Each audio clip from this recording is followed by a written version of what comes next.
Hi friends, இன்றைக்கி நம்ம சேனலில் பச்சை பட்டாணி உருளைக்கிழங்கு மசாலா எப்படி இந்த அளவுக்கு டேஸ்டியாக பண்ணுறது அப்படிங்கிறத நம்ம இன்றைக்கி பார்க்க போகிறோம்.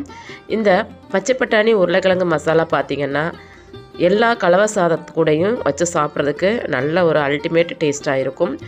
ஒயிட் ரைஸ் கூட வச்சு சாப்பிட்றதுக்கும் நல்ல டேஸ்டியாக இருக்கும். கூடவே சப்பாத்திக்கு சைடிஷ்ஷாக ரொம்ப டேஸ்டியாக இருக்கும். இந்த பச்சை பட்டாணி உருளைக்கிழங்கு மசாலா எப்படி பண்ணுறது அப்படிங்கிறத வாங்க இப்போ வீடியோக்குள்ளே போய் பார்க்கலாம். பட்டாணி உருளைக்கிழங்கு மசாலா பண்ணுறதுக்கு ஒரு கடாயை அடுப்பில் வச்சு நல்லா சூடானதும் 3 டேபிள் ஸ்பூன் நல்லெண்ணெய் சேர்த்துக்கிடுவோம். இதுக்கு எண்ணெய் கொஞ்சம் அதிகமாகவே சேர்க்கணும். எண்ணெய் நல்லா சூடாயிடுச்சு.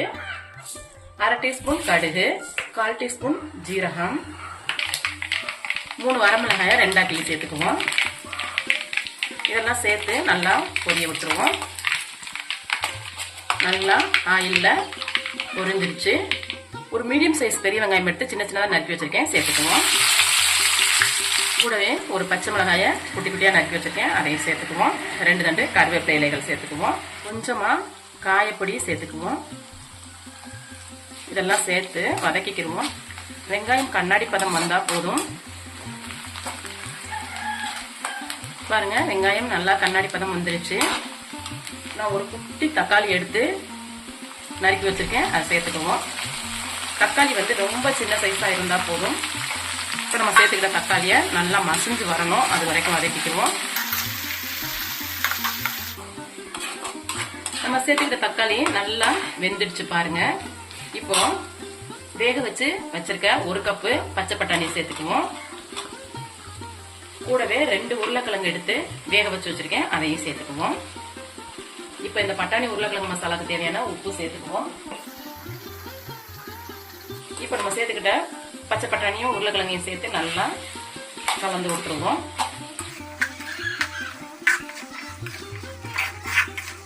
நல்லா வதக்கி கொடுத்துட்டு பச்சை பட்டாணி உருளைக்கிழங்கு தேவையான மசாலா சேர்த்துக்குவோம்.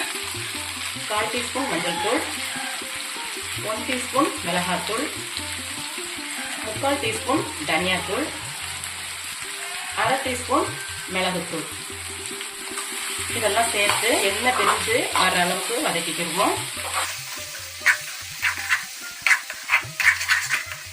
பாருங்க, நம்ம சேர்த்துட்ட மசாலா ஆயிலில் வதங்கி எண்ணெய் பிரிஞ்சிருச்சு. இப்போ 1/2 டீஸ்பூன் இஞ்சி பூண்டு பேஸ்ட் சேர்த்துக்குவோம். நம்ம சேர்த்துட்ட இஞ்சி பூண்டு பச்சை வடை போயிட்டு நல்லா மனம் வரணும், அது வரைக்கும் நம்ம வதக்கிக்குவோம். நம்ம சேர்த்துக்கிட்ட இஞ்சி பூண்டு பேஸ்ட் நல்லா மசாலா கூட வதங்கி பச்சை மணம் போயிட்டு மனம் வந்துருச்சு. இப்போ இதை மூடி போட்டு ஒரு 5 நிமிஷத்துக்கு வேக விட்டுருவோம். பட்டாணி உருளைக்கிழங்கு வேகிறதுக்கு மூடி போட்டு 5 நிமிஷத்துக்கு மேலே ஆயிடுச்சு. ஓப்பன் பண்ணி பார்ப்போம். பாருங்க, நல்லா வெந்துட்டு எண்ணெயும் வந்து நமக்கு செப்பரேட்டா நிக்குது பாருங்க. இப்போ இதை நல்லா கலந்து விட்டுருவோம். இப்போ நமக்கு ஆல்மோஸ்ட் பட்டாணி உருளைக்கிழங்கு மசாலா ரெடி ஆயிடுச்சு. இந்த பட்டாணி உருளைக்கிழங்கு மசாலா பார்த்தீங்கன்னா சாம்பார் சாதம், ரசம் சாதம், தயிர் சாதம் எல்லாத்துக்குமே வந்து நல்ல ஒரு சைடிஷாக இருக்கும். முக்கியமாக வந்து சப்பாத்திக்கு நல்ல ஒரு சைடிஷாக இருக்கும். இப்போ நம்ம நல்லா கலந்து விட்டுட்டோம்.